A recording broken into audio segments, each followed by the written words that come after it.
Adventures in audio land. Listen, if you're tuned in right now, you already know where you're at and why you're here. This is Point Noir, baby, home of the Point Noir podcast. I'm your host, as always, Jerry the Third, aka Kimono Jack, and I want to welcome you here to our dozen episode. This is session 12 here at the Point Noir podcast. I don't really have anything to announce today. You guys know what we're here. We're here to support and celebrate perspectives of travel from men of color. We're here to sponsor people with passports. We're here to have fun, maybe drink up a little bit, turn up a little bit. This is what we do. We just have a good time. So it seems like you guys are kind of on board with what we're doing, because by the number of listens we get every week, it's not just me listening to the same episodes 20 times, You guys are really, showing your love and support with the comments and reviews and the feedback, so it's great, and let's just keep it going. I feel like we're hitting a stride right now, a little bit of a vibe, and we're just going to be here for as long as we can be. So without further delay, we have another amazing guest here on the show, so let's introduce him.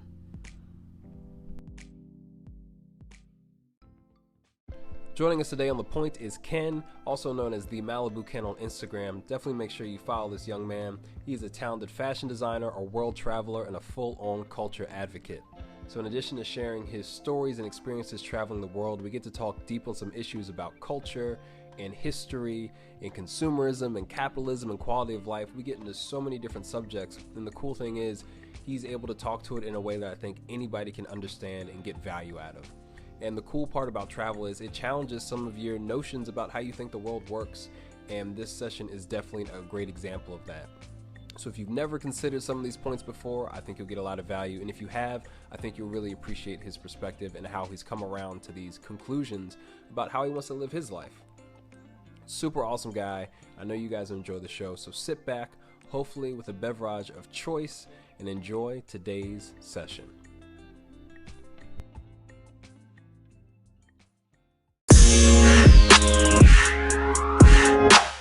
Yo, welcome to The Point, Ken. Thanks for joining us, bro. How you feeling today? I am pretty fantastic. I'm happy to be here. Man, we're happy to have you, man. And fantastic works for us. It's always a sunny day here at The Point. That's what we do. Yeah, man, glad we could schedule you and get you on the show. So it's cool because you actually listen to the damn show. So shout out to you. I really appreciate that. And anybody else tuning in who's listening, every listen matters. So I'm glad you're getting a lot out of it. No, I definitely am, and I just believe in supporting Black people, no matter what you're doing. So even if I'm not actively listening, I'm going to play it. So yeah. Perfect, man. We're just trying to get these these listens up. So hey, play it for your dog. Yeah.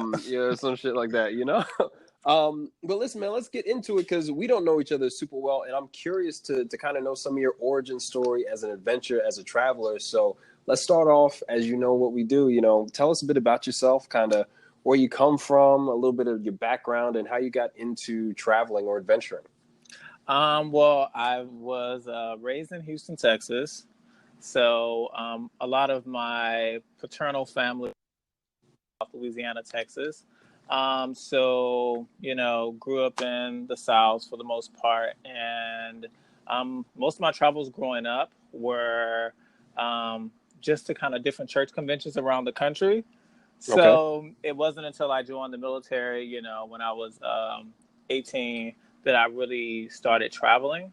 And that kind of expanded my horizon and my desires to go abroad even further without the restrictions of the military, to see what the world was about. Right, 100%. But, shout out to traveling around the country. Was there anything that you remember? And I don't know what ages you were, but I know that, there are a hell of a lot of conventions around this big old nation. Was there anything that you noticed as you, were a younger, let's say, explorer when you went to different cities, maybe the food or just the landscapes that, kind of sparked some curiosity? Said the crazy thing is that you say landscapes, because that's one of the main things that I focus to when I go to someplace new, whether it be if it's a place with lots of forest or it's a desert. But we had to, we took a bus to, Oregon. From Houston? And we had, because we would go as a church. Oh, we would go as a church. Yes. So we would take these two big, Greyhound buses or whatever, and go. And so we stopped along and went to one of the national parks. Can't remember the name of it, But I got out and it was like this huge valley and just was trees on both sides. And I was in such awe. Yeah. And for me, I was like, yo, this whole planet is like this. I know that I want to see this planet because, you know, like I was growing up, for me, I was big into the Geography Channel. Mm-hmm. Like I was glued to that, like how most people were glued to like the Power Rangers. And, you know, Right. like I was always like, I got to go to this place. Like I still to this day have a list of like 172 places that I want to go to that I made when I was like 10. Wow. Yeah. Wow. Yeah, the landscape is huge, and there's so much diversity in the States, especially going from Texas to Oregon. You've pretty much seen it all. A lot. And, you know, a lot of people don't realize it because a lot of times when we think of the United States, because we're living here, Mm-hmm. we don't realize just how vast, not even just the terrain, but the way of life, the way of living is just from state to state. And then if you go from like the Pacific Northwest in Seattle, it's vastly different from the type of life you're going to live or the things you're going to see and be exposed to living in Atlanta or Miami Right. versus, you know, Arizona. So that's one thing I really can't appreciate, that even if you don't go abroad, it's so much to see here. But, you know, unfortunately, so many of us only go to the places where we can party the hardest. We miss so many other beautiful places. Listen, Burning Man is big for a reason because they be getting down out there. You know what I'm saying? No, they do. But we do. glamorize, you know, you mentioned television, and that has a big influence, you know, when especially when foreigners and when we ourselves think about the shows that are popular, it's always usually based around major metro areas or suburbs that look very similar, and we just have wild diversity out here. So I think we both appreciate that about this country. So let's talk about going abroad. What kind of sparked your interest in going abroad, and where were some of your first trips? So some of my first trips, well, when I was in the military, was Korea and the Philippines. South and Korea, so, right? Yes, well, definitely not North Korea. Well, I don't know what kind of military you was doing, or if I'm even qualified to know. So yeah, I don't think I'd be on this phone. I'd probably still be captured. But no, South Korea and the Philippines. And for me, what really, because I'm into fashion, so what really captured my attention was when I was in South Korea and I went to one of the markets, and you know I was flipping through this magazine. I was walking down this street, and one of the guys just walked up to me. Didn't speak very much English, but he pointed at it, and I guess his son or his nephew came over and was like, he can make that. And it was like this Versace suit. Yeah. And I was like, he can make this. He was like, yeah. I was like, how much? He was like, $40. I was like, bullshit. He was like, give him 3 hours. He took my measurements right there. I went and ate, drank, you know, came back, and the suit was impeccable. Yeah. Impeccable. Like I could wear it inside out. That's how well made it was. And Wow. for me, I had never seen anything like that. And you know, in the United States, unfortunately, most of my interactions with Asian people had been a little bit tense because they view me as a black man a little bit differently than those who don't see as many of us do. Okay, that's if fair. that makes any sense. Yeah. Wow, and dude, but that's real talk. And I've gotten into fashion because of my travels. I used to live in Paris, but actually traveling to Africa, Western Africa, I was just there. I got 6 shirts custom made. I had a tailor working for me for a week. I got 3 suits and 6 shirts, and every time I wear those things out, they crush, man. Like there's no better feeling than having something made just for you, and then at a price where you're like, yo, that's just a dinner in New York, $40. Yes. I was blown away. I can't tell you how many ensembles that I came back to the state. I think I actually had like an extra 100 pounds of luggage. Yeah. That's how much I purchased while I was over there. So me seeing that was like, okay, what else is there out there that I haven't seen before? Right. You know, like, and just being there and tasting the food and seeing the people and just being, you know, the things that were promoted in the society was vastly different from what I was accustomed to here in the States. You know, over here, everything, you know, relates back to capitalism and ascension up the socioeconomic ladder. Right. Versus there, it's about, you know, quality of life and family, like truly family. You know, because here in the States, we talk about family a lot, but in essence, we value money and over everything else. So for me, it was a really eye-opening experience and made me want to like go and see more of the globe. I feel you. And I'm with you on everything you just said. I just want to make sure we maybe rephrase that because you hinted at it. So you said ascension up the socioeconomic ladder. Could you break that down just a little bit more like I'm for me? Just so I'm over here taking notes. Like I do not play any games. I learn a lot. So just break that down for me. What do you mean in terms of that being the values we express here versus, things we say we like family? Like what have your experiences around that been? Well, I've learned that in the Western world, it's not just the United States, it's also like Canada and most of Europe. Like we are socialized at a very young age to begin to only look at life from, obtaining success, which is usually framed around the context of how much money you can make from whatever you do for a living. And oftentimes we are pressured by society to place obtaining a certain, status, a certain income, and things of that nature over everything else we do in life. And when we do obtain those things, then we're deemed as a worthy American or as a worthy person or having made it versus what I see success defined in a lot of other countries as being closely knit with your family, having time with them, actually being around for the little soccer games and things of that nature. Like, for me personally, like, I don't know, just over the last several years, I've really taken a step back and realized just how much money rules all of our lives. Mm-hmm. And I've tried to make a sustained effort to be aware and conscious of how much I allow that to rule my everyday life.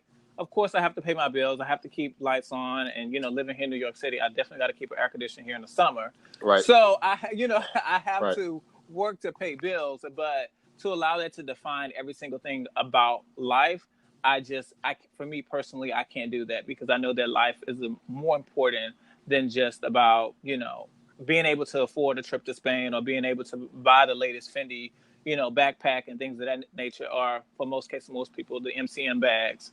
But that's neither here nor there. That's just not what I would, promote. 100%. And I'm curious, have you ever had a chance to, in maybe, the travels after the military, discuss things like this with people, in their own countries, abroad? Have you shared these viewpoints? I actually have.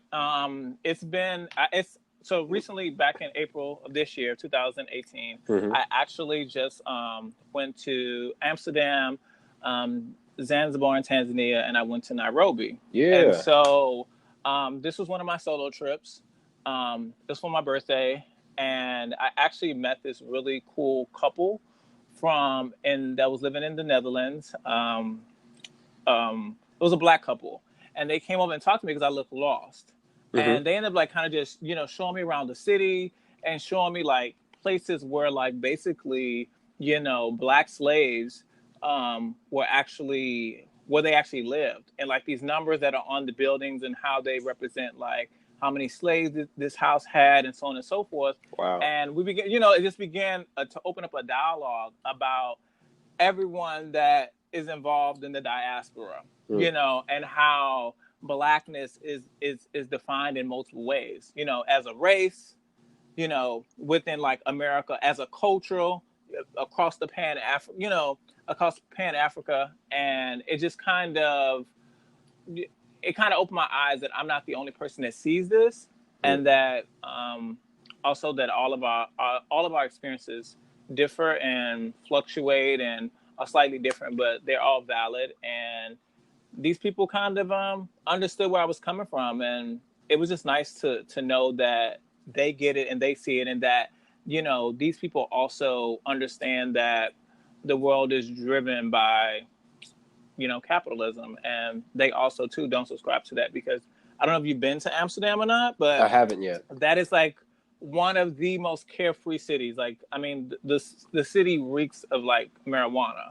So space cake, yeah. Literally, you walking down the street. I'll never forget. I was walking down the street, and it was like this lady pushing her kids in like a bike stroller. Mm-hmm. And I was like, "Ma'am, you don't smell like the cannabis, and she was like, "Oh no, it's fine. It's harmless to the kids." And it was just mind blown because over here it's still kind of in its beginning introductory phases of being legalized state by state, and people have demonized it over here in the United States. So it's really interesting to see the different perspective of their viewpoint of it. Right, to see little Jens getting contact high on his way to kindergarten. Yeah, it just was mind blowing to me. It was mind blowing, and so like United States versus a lot of other countries like Amsterdam and Europe, and Australia, like they value like vacation a lot more than we do. We're the worst. Here, we are the worst. Absolute worst. Absolute. Expected to work 60, 70 hours a week and only really get off at 2 times a year, Thanksgiving and Christmas, maybe New Year's. And the rest of the year we just expect to work when, research has shown that these other countries who work a lot less than us have substantially better lives, the quality of life. 100%. And, you know what? This is going to be interesting because for those of y'all tuning in, and for you, Ken, too, I do this show just completely off the handle, but you brought up some really good points, even in just that short exchange about being in Amsterdam. So you mind if we break that down a little bit? We're definitely going to talk about everything you want, but I think this would be super valuable to share. So did you know that there was so much Black history in Amsterdam still present and visible before you went there? Absolutely not. What was, first and foremost, I got off the plane, I'm going through customs, and it was this has to be the darkest man I've ever seen in my life. And I was so happy. I was like, bruh, it's a Black man up in here. Right. You know what I'm saying? I was like, whoa. And then so when I walked up, he was speaking to me in Dutch. Yeah. And I was like, whoa, he's from here. Yeah. I'm thinking maybe he was, an immigrant or whatever. I was like, he's from here. Yeah. And so when I walked, he's stamped my passport and whatever. I walked out into the airport, to the setting. It was actually like Black women walking around with their natural hair, like pretty much all of them. Yeah. And it was one of like those Issa Rae moments. Like, I'm rooting for everybody Black. Like, I was just so happy and elated because, my perception or my thoughts of this country, because I hadn't done a whole lot of research, especially about like the history, was that it's, primarily white Europeans. And so I did not expect that. And it was refreshing. It was reassuring. And it made me feel like I was at home a little bit because in some aspect, I had somebody looking out for me. And every time I got lost in the city, it was always somebody who was, so they're called the Surinamese people.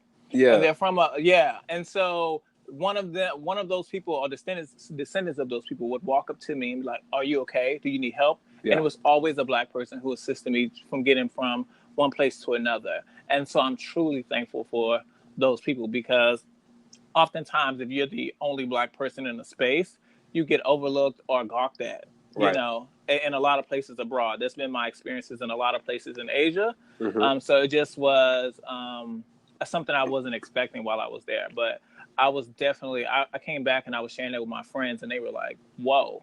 I was like, yeah, it's crazy. Yeah, it's real. And there's a lot of history you can still see. I used to work for a history tour, a Black Paris history tour. That's the name of the company, Black Paris Tours. What's up, y'all? What's up, Ricky? Shout out to y'all.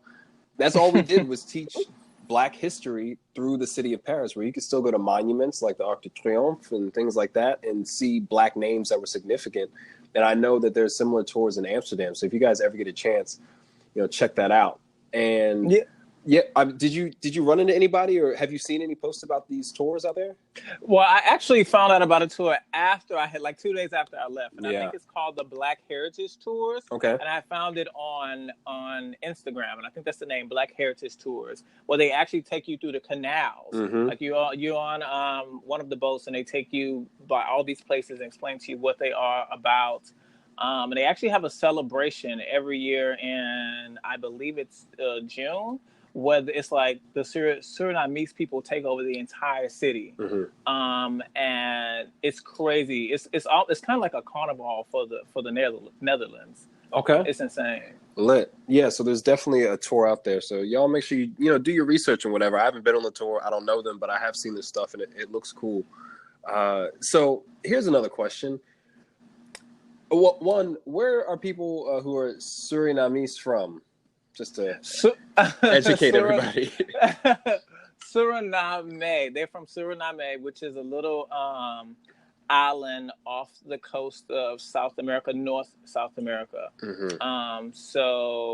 It's also, I mean, the island is a part of the country that's actually a part of the continuous South America. But if you look down at the map for South America and you see Brazil, just go up a few countries and you'll see it. Yeah, 100%. Okay. I mean, dude, we're going in deep and I'm thrilled about it. I just want to make sure people don't get lost as we cut through this. No, absolutely. Absolutely. Because you're dropping some serious knowledge. So you got a part of the history. You talked about the socialism and capitalism there.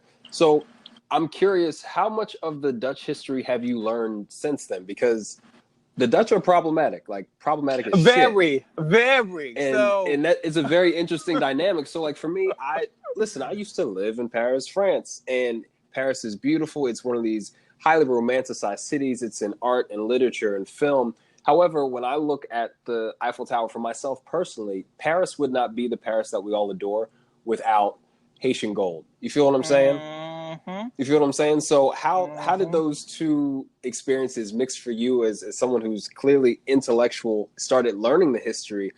How, Amsterdam wouldn't be Amsterdam without colonization. Yeah, absolutely. So for me, like I said, normally I research places, but this was kind of like Amsterdam wasn't like my final destination. So Right. I wasn't like, I just kind of laid over there for 2 days and then, continued on. But so normally, I mean, most people don't know this, but like I've kind of avoided most of Europe for the most part because I'm like, well, if I'm going to spend my hard-earned money to go see the world, I want to see the parts of the world that have, haven't been colonized as much. So let me see Africa, Asia, a lot of places like that. So being there actually did spark my interest. I mean, I did know about, of course, that a huge part of the industrial enslavement of African people and transportation of them to foreign lands were done in large part by the Dutch, because at that time they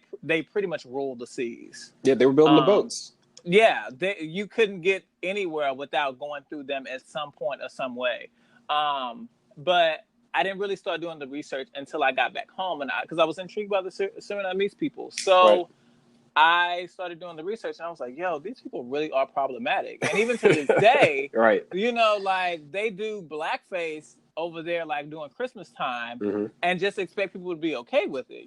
Like it's crazy because they like the everyday people, they're kind, they're kind, they're nice and stuff like that. But it's just like here in America, like it's a lot of dualities that exist. You're kind, but you also want to maintain your privilege, and that's a problem. Yeah. And especially when you don't want to acknowledge that the privilege even exists. Because when I say privilege, you're thinking I'm saying that you get to cut in line at Starbucks.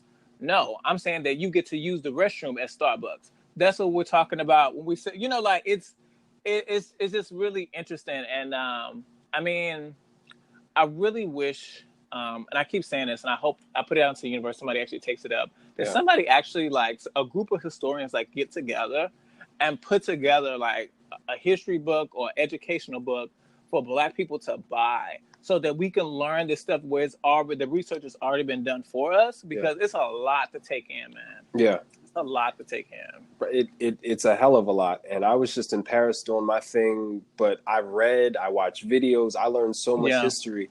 But it changed the perspective. It was work, but it changed my perspective of myself as a Black man born in America, and it instilled in me a sense of pride. I have new heroes now. Shout out to the work that was accomplished by Martin Luther King Jr. and Malcolm X, but Jack Johnson's my hero. You ask me any day of the week, Jack Johnson all day, every day, because I know his narrative. I can relate to his story. So. What may be in all of your travels, and we can dive into specific moments, so take it wherever you want, but what has been the most significant experience that has had positive value to yourself as a Black man? What has really improved your identity, your sense of purpose, your sense of self through your travels? It's actually one specific moment, and it's probably because it was a very emotional moment. Yeah. And so this is when I went to Tanzania back in April, and I was in Zanzibar.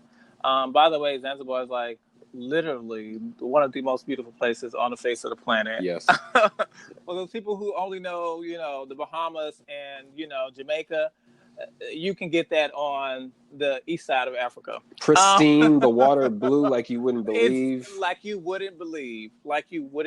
So this was the first vacation that I went to that I actually did not see any white people. Wow. So it was it really felt like a vacation. So because you got a break from their asses. I got a break from them. I didn't have to worry about it. So I actually was at the this was my second day there, and the guy was taking me on a tour of because they went through colonization also, but it was from the Arabs. So I was going on a history tour, and one of the guys stopped me. He was like, "Yo, where did you get these shoes from?" And we started talking. I had a conversation. He was like, "Man, I just want to say welcome home." Yeah. And I was like, "I'm not from here." He was like, "No, welcome home." And I was like, and it clicked. He was saying welcome back home to your continent with your people. And I immediately broke down in the ugly cry. It was just an emotional moment. And I really felt like in that moment, he embraced me, and his friends that were standing there selling things, they all just embraced me. It was like, welcome home. We're glad that so many, you were able to make the voyage back home for your ancestors that were unable to, who left home and saw on the boat their homeland for the last time and never got to see it again. You are their wildest dream come true. And it just really sank in my soul and really made me proud to be a Black man in this world. Because even though we have been oppressed and we have been minoritized and enslaved as a people, we have shown a substantial amount of resilience, and ability to cultivate and create, and so that's something I take a lot of pride in. And I didn't know, because I know a lot of different countries in Africa view Black Americans in different ways. Yes. Especially the ones who have never been out of their own countries. Yep. And so I didn't expect that type of embrace. But it sparked something else in me. Even though you and I grew up completely different, and you speak Swahili and I speak English, we connect over the fact that we're both Black in this world. Yeah. And we are viewed a certain type of way. And so for me, that was one of the most spiritually transcendent moments of my life. Wow, bro. I'm just imagining that. And I've had many of those moments, for sure. And you're right, man. Our people are resilient. Anybody that's here that's Black is doing it comes from survivors. Yes. You feel what I'm absolutely. saying? And I think it's really interesting especially when you talk about our community, and specifically this show is all about men of color who travel. Sometimes we're just looking for home, whatever our growing up situation was. Dad might not have been there. Mom, nobody might have been there. You know what I'm saying? And I feel like some of the trauma that's experienced that we think is just normal, we're looking for a place where we can call home, where we can feel at rest, where we can feel like we're on a real vacation. And I'm so proud and glad you got to have that experience, bro, because how else would it have happened? I actually don't know. And it's so funny that you say that. A lot of times we experience these childhood traumas and we are looking for home, because I lost my mother when I was 9 to cancer. And so this was one of the most pivotal moments of my life, because that was the closest that I felt that I was literally that she was with me there the entire time. Wow. I was showing her these places and these things, and we were experiencing them together. I remember vividly being shown actually the tree that the slaves were being whipped at. Yeah. And then the quarters that they were taken down into. And so the room they were taken down into was probably I would say maybe 17 by 20 foot room. And I was told that about 75 men will be in one room, 50 women in the other room of the same size. And it was so small and it was so hot in there. And something the size of a shed, roughly? A small shed? Yes. A small shed that you can go get at Lowe's or, Home Depot. Wow. It was that small. And it had one little, like, probably the slit was probably like a foot wide in the wall for like fresh air. Mm. But I remember, like, I could feel the spirit like just come and hug me. Yeah. And I felt like it was my mom, and I hadn't felt that extremely close to her in a very long time. Yeah. Losing a parent as a child is a very traumatic thing, and it can go a lot of different ways. But in that moment, I felt like her and I shared that experience of me traveling there and going home, because she was very big on origins and about one day going to Africa herself, which is also a reason why I traveled to Africa. Wow, dude, that is powerful and that's deep. That's a hell of an experience, bro. I'm really glad you got to have that, and you took it. You took a chance. It's going back to the continent. Honestly, when people hear about my experiences, I don't try to guilt or shame or nothing. Like, listen, you live your best life, and if it resonates with you to go out to the continent, cool. Now, if you say I don't want to go because do I have enough immunizations or it's crazy out there, like, then I'm going to call you on some bullshit. But it's not for everybody. You know what I'm saying? No, definitely. But I feel like the people who it's for, the people once they make that connection, either with the people or the culture or a moment like that, it makes all the sense in the world. Mm-hmm. Absolutely. Wow. Wow, dude, that's awesome. So where else have your travels led you to, or have we covered most of them? Because I've gone to Japan. I've gone to. You've been to Japan? What Singapore. parts? Because that's like, I got to do Japan. I have been to Tokyo, Okay. And I'm supposed to be going back later this year and hitting up 2 other spaces. Okay.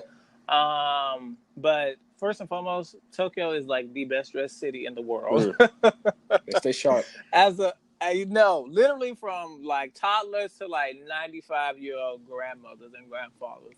Like, the style there is absolutely impeccable. And I would also venture to say that they're probably, if like a major magazine did like best chefs in the world, Tokyo will probably be in the top 3. I have never had cuisine that amazing in my life. Wow. I mean, you know what it is, man. That's that Paris, New York, Tokyo thing, bro. Yeah. It was beyond phenomenal. Like, it's insane. And I would say this. One thing that I noticed about the Japanese people is that they have awareness. Like, I remember being on what's it called, an escalator, Mm-hmm. and so everybody was like on the right hand side of the escalator, and like they just were letting all those people like run up and down. Yeah. And so that's common in some places, but that was just kind of a reminder that everywhere I went into the city, like, people were very mindful of other people and making space for where they needed to go and helping others. Like, they're very kind people, like extremely kind. I mean, I'll venture to say that, a lot of times when they see Black people, they do, some of them do, like, I was being called everything from Forrest Whitaker to Will Smith. That's a wide stretch. What y'all trying to say about my eye? Yo, I was like, bruh. Really? I was like, it was crazy. Somebody was even like Kobe Bryant. I was like, no, definitely not Kobe Bryant. No, Kobe beef. What's wrong with you? Dead ass. Yeah, like, definitely get to Japan. It's so beautiful. And if I would recommend you to go any time of the year, I'd recommend you to go during Sakura season, which is when cherry blossoms in the spring. Cherry blossoms, yes, sir. In April. Yep. Perfect time to go, like late April. It is absolutely beautiful. Yes. Beautiful. Yeah, man. I've seen the photos, and for those of you who might be anime heads, I don't know if you are, Ken, but I'm a big Naruto fan. You spell Sakura, as we all say it in our American. So the girl with the pink hair from Naruto. I'm just trying to keep it on base for the culture, because I know my geeks out here. Shout out to y'all. Yes. Blurs, what's up? But that's cool. And it's also cool that you've had positive experiences, because not everybody feels the same way. It can hit everybody differently depending on where you go. Yes. The people around you. So not everybody has a great time in all these places. So I'm glad these have been positive experiences for you and that you want to go back, because that's legit. So speaking of, what were you about to say? I would say, well, I mean, the experience is not always 100% positive. Like there are very, specific situations, but I just kind of chalk it up to sometimes it's just a day. I mean, I've had bad experiences where cities that I've lived in the United States, Houston, where I've grown up, and New York and St. Louis, so I won't let it define how I view the city, the country, or the people just because I've had one bad experience, and I think a lot of times, a lot of us Americans want to have confirmation bias, like, oh, this happened to me, so this is definitely true. All the things I was told about this place is true. And that's not fair, Right. Well, most of all, it's not fair to yourself.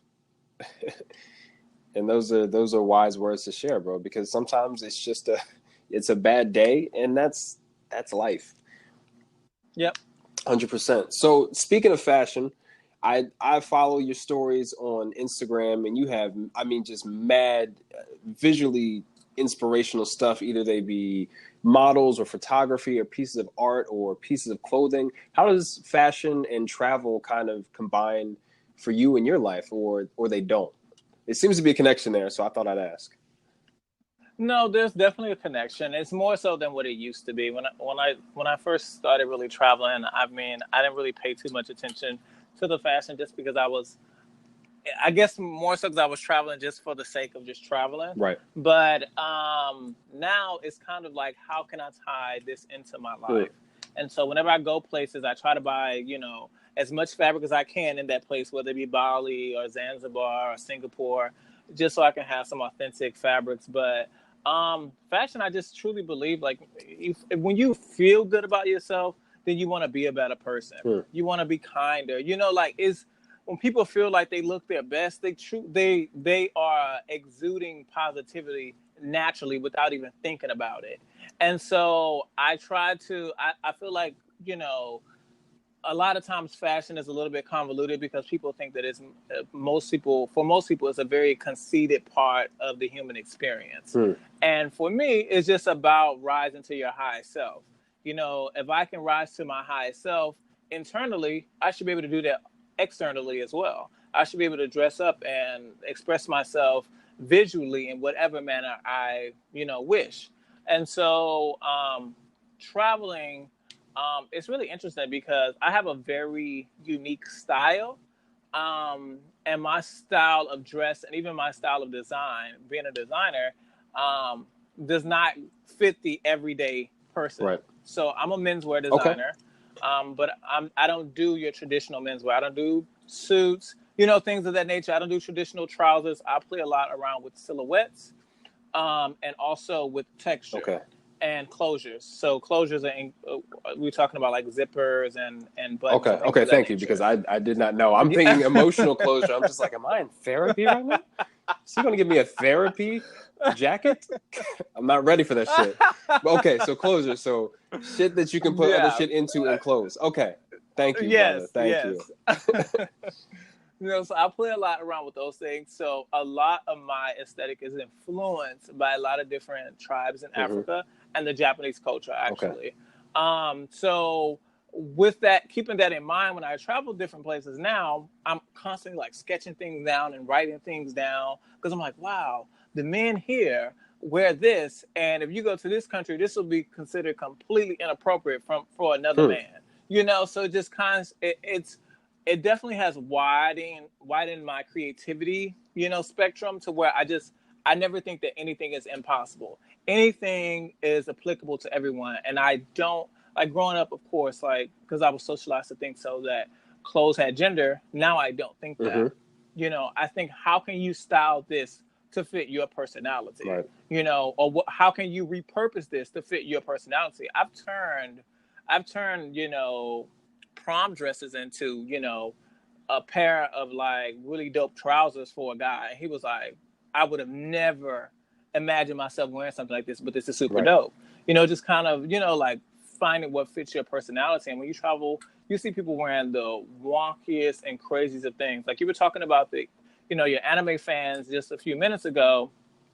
You go to Japan, you see people walking around with like 100 different like, what do you call it? Stuffed animals like glued to their pants and like that's their all the look. plushes. Yeah. Yeah, it's insane, but I love it because people they're expressing themselves and they're exuding positive energy. And we need so much of that in this world. We need a good, beautiful light where people are just happy to be themselves instead of people trying to, box them and say, well, you're a black man, so you should dress like this. And you're an Asian girl, so you should dress like this. And, just let people be. And I'm all here for that. 1,000%. I didn't know that you designed. See, we out here learning new stuff. Yeah. And I'm curious. I gotta ask live because I think you've seen the pictures of the kimonos that I have in African print.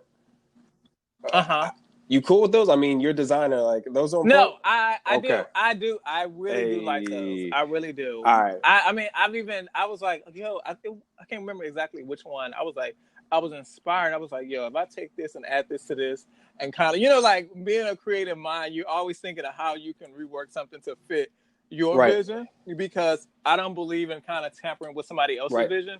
Even when I buy stuff in the store, whether I'm buying it at Forever 21 or I'm buying it at the thrift store, I almost never wear it out the house how I bought it. Like recently I, just took a black and white shirt that Forever 21, like everybody is wearing, and I added like this trim around the collar and the sleeves. Somebody actually was like, "Oh, did you get that shirt at Neiman Marcus?" And I was like, "No." They was like, "Really?" I was like, "No." They was like, "Oh, this shirt looks about $300." And I was like, "No, this is definitely a $10 shirt." I was like, "Listen, I'll give it to you for a discount, $150. What's up? Cash at me. I mean, I'm that kind of hustler. Like, I've sold clothes off of it. That actually has happened to me. Yeah. When I was in Japan, the first time I went to Japan, I actually was wearing a moto jacket that I made myself. This is my first like major design moment. When I say that, I mean like something that required like, a lot of hand stitching, because I hate hand stitching. So I designed this jacket. It took me about 2 weeks to make it. I was wearing it in Japan. Never forget. I was walking down the street. I was going to dinner. And this dude stopped me. He was like, "Where did you get this jacket?" And I was like, "Bro, like you're a little aggressive." Why are both your hands on my shoulders? Yeah, like he was like, "Where'd you get this jacket?" And I was, because they invade your private space. Like it's a whole thing. Idea. Yeah. And as black people, we're like, "Hold up, you about to kiss this combo, right? You might not know what KFC is, but you about to find out today." Exactly. No, brought all the biscuits. What's up? But no, I was walking on the street and he stopped me. He was like, "Hey, where'd you get this jacket from?" And I was like, "I made it." He stood back and looked like, Weebay from The Wire, and was like, "What? You made this? You made this?" And I was like, "Yeah." He was like, "How much?" And I was like, "What do you mean how much?" He was like, "I'll buy it from you right now." I was like, he was about 5'6". Yeah. I'm 6'1". Yeah. I was like, "This isn't gonna fit you." And he was like, "Doesn't matter. I'll pay to get it, take downside." He was like, "How much?" And I literally just threw out a number. I said 1,500, and he just walked away. 1,500 yen? No, 1,500. I was thinking American dollars. Yeah. I was 22, so I wasn't like converting things in like automatically in my head. I just said 1,500 American dollars. What did you get? So, that's the important part here. What did you get? What did he give you? $1,500. All right. But the thing is, he walked down the street, and I thought he wasn't coming, but then he ran back into the restaurant that I went into and was like, handed me 1,500 American dollars. He went into a bank. I was like, bruh. I was like, I gave him my card, and even to this day, shout out to you, JoJo, if you listen to this, because he has brought me so much business over the years. I made him so many garments. Yeah. So yeah. All right, JoJo doing the thing. So when I need another kimono, I know who to call because I'm curious to see. Yeah. I'm trying to. You know what I'm saying? So, dude, that's super dope, man, and I really appreciate you sharing that. I had one more question about the capitalism thing. Well, we're gonna let it cook for now. We're gonna talk about it another time for sure. Okay. So I wanted to know, what advice would you give to a brother who's trying to travel, trying to see the world? How would somebody get started to have these experiences? Man, I just believe in, if you give people simplicity, they follow it. Mm-hmm. So it's like, get a passport first. Yeah. You get that passport, just like money, it start burning your pocket. Right. You're going to want to travel. You're going to want to go and see stuff. Whether it's just you taking a train up to Toronto, or you going down to Cabo, like, even if you have to start what some people may consider as small, going down to Mexico or something like that, just do it. Get a passport. It will give you the desire and umph to go and look at those, black travel pages on Instagram, like I be all upon. I think that's how I found you. I was clicking through, like, liking pictures of people, like black people traveling, and I think that's how I actually came across you. That might have been it, because I be out there on the gram. I be laying low, but I be out there. And so, man, like, if you get a passport, it gives you the desire to go. Like, I've literally done what you're doing for people, like, which is, giving people the opportunity, black men, to have the opportunity of owning a passport. I've actually purchased a few passports for people in my life. Wow. And within, who had no plans of going anywhere, and within months of actually getting it in their hands, they were here, they were there, they were everywhere. And I think that's a beautiful thing, because it's a lot for us to see, a lot of things that have been hidden from us to keep us disenfranchised. And one thing I can appreciate about Black millennials is that we're doing what our elders and our parents and our ancestors couldn't or wouldn't do. Yeah. And that's go and see the world. Yeah. And it's empowering us to make changes like we've never made changes before, and radicalizing our revolution, because it will not be hashtag, and I'm here for it. Right. And it'll challenge you too, especially going out as a true traveler, as an adventurer. You will be challenged most of all by yourself in these other places. That's the person you take with you everywhere. That person in the passport, Yep. And I think it provides a space. They say when you're in new spaces, it offers in a lot of change, because things are unfamiliar. So you don't know what might come over you when you go overseas, or what sort of revelation or what you might allow yourself to think differently about. And at all. And I encourage you guys, like, when you guys go out here and you travel, me personally, I encourage people to go to places that aren't as glamorized, like, Thailand, Bangkok, and Paris. I mean, I know it's your stomping grounds, but I encourage people to go to places that aren't so glamorized and get a more authentic feel, because then you're able to find more of yourself, and you're forced to meet yourself more and rise to your highest self. Like, it's beautiful. I mean, personally, I don't encourage people or my friends or family to travel to places because they're Instagrammable. I encourage people to travel to places that they think are going to do wonders for your soul, whether that's going to Machu Picchu in Peru, or whether, that's going to, who knows, one of the mountains in Africa, whatever it is, like, go and see it. But I don't think traveling solely for the reason of being able to take a dope picture should be your goal. I think it should be to experience the most authentic experience you can have, because we live on planet Earth, in a galaxy, in a universe that's full of these millions of planets, and it's so much to see on this one. Right. And nobody knows how much time each one of us has, and that's the most valuable thing that we all have, no matter what your race is, your religion, your sexuality, your political views. None of us can buy or barter more time. So make the most of it while you're here. 1,000%, bro. That's sage advice. And yeah, definitely go off the grid a little bit. Go to France, but just spend a day in Paris. But go to Bordeaux. Go to Corsica. Go hang out where Napoleon's from, if you can stand it.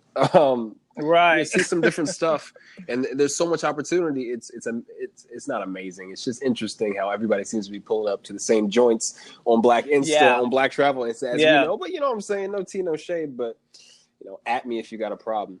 So, right, bro, I still keep my East Coast energy. Like, I've been in the South for a minute, but listen, run up, get done up. So let's talk about you some more, man. So what's next on your travel plan? You mentioned Japan again. What kind of ventures and other things you have going on? I didn't even know you were a designer. So speak on it, brother. What's going on in your world? So, I mean, as far as traveling, coming up is Japan, and then I am doing a big tour of Italy, and I'm actually, this probably comes as a shock to some of my friends and family who are going to listen to this, is that I'm actually planning a trip to Antarctica. Antarctica is one of the places I've always wanted to go in my life, and it's going to be happening in 2020, and so that trip cost a lot of money, bro. Yeah, it's a luxury place. It's a luxury place, but so many people say, dude, I appreciate that you're about that business, because I'm the sort of jerk where I'll go to Antarctica just because so many people talk about it and don't actually do it. So maybe we'd be out there clubbing seals or something. Yeah. 2020. Okay, all right. But yeah, that's it on the travel end. As far as designs, I just moved to New York, so I'm kind of starting to get my creative juices back rolling and getting ready to launch a line pretty soon for menswear. Okay. And then I also have a very personal project that I'm working on. This is for all my pro-Black people out there. Because everybody Black ain't pro-Black, but that's another story for that's an another entirely day. different podcast. And welcome to the Radical Millennial with your host, Jerry the Third. But I am starting a project, and you guys will be seeing it really soon. It's called the Gratitude Project, and just to break it down really quickly, it's basically I've started writing handwritten notes, and at some point it's probably going to transition to type notes, but writing handwritten notes and giving them to random Black women every day, just thanking you guys just for being you, just for carrying this country, for our liberations having been built on your backs. It's so many Black women out here who are working tirelessly. Yeah. My grandmother is one of them. They're working for all different aspects of our everyday life that we don't even pay attention to. And I just want you guys to know you are appreciated outside of appreciating each other, because we know that Black women love one another. Yeah. But I want you to know that a Black man sees you, he appreciates you, he is thankful for you, he knows that you are God. I just want you guys to know that we see you. And I hope, me doing this project, that other people take it upon themselves to, whether you just do it for your sisters or your neighbors, that you thank them, because the responses that I've gotten from some of these women have been life-changing, because it's something unexpected. I don't know these people that I see on the street.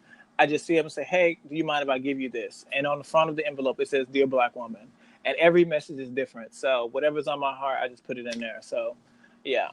Gratitude Project. So it'll be popping up on Instagram pretty soon, like in the next 2 weeks. That's what's up, man. Dude, real talk, you're giving people that home moment.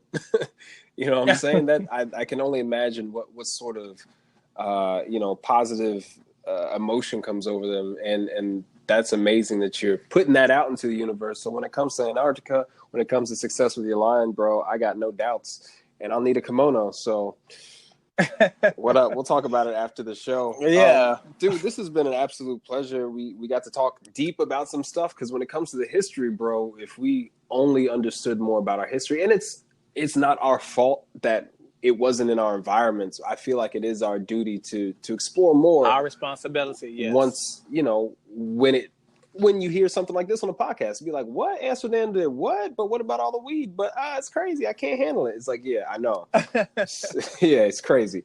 But we got to talk deep about some stuff. I didn't know about the fashion. Dude, I'm thrilled, man. So I hope you've enjoyed your stay here at Point Noir. I definitely know people are gonna get mad value out of this, man. And the Gratitude Project, y'all, like, gratitude is one of those axioms that you have to live by, bro.